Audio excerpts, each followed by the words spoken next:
Hi friends, നമുക്കത് വായിച്ച് നോക്കാം. ദുരാശകളെ കീഴ്പ്പെടുത്തുക. നോക്കിയാലോ. നാം ആവശ്യമില്ലാത്ത കാര്യങ്ങളിൽ ഇടപെടരുത്.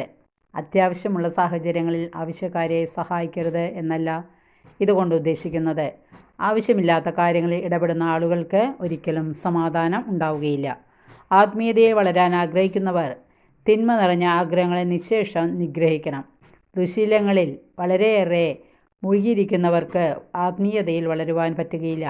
വർഷങ്ങളായി ആത്മീയതയിൽ പരിചരിച്ചിട്ടും ഒരു ദുർഗുണം പോലും പരിഹരിക്കാനോ ഒഴിവാക്കാനോ പറ്റാത്ത ആളുകൾ ഉണ്ടായേക്കാം. സ്വയം നിഗ്രഹം സാധിച്ചാൽ സ്വർഗീയ ആനന്ദത്തിൻ്റെ മാധുര്യം നമുക്ക് അല്പാൽപമായി അനുഭവിക്കാൻ പറ്റും.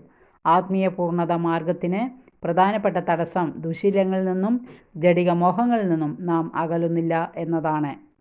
പ്രാർത്ഥിക്കാം. എൻ്റെ രക്ഷക, എൻ്റെ കർത്താവായ ഈശോയെ, എന്നെ വരിഞ്ഞു കെട്ടിരിക്കുന്ന ചങ്ങലകളാകുന്ന ദുരാശകളെ അങ്ങ് തന്നെ തകർക്കണമേ.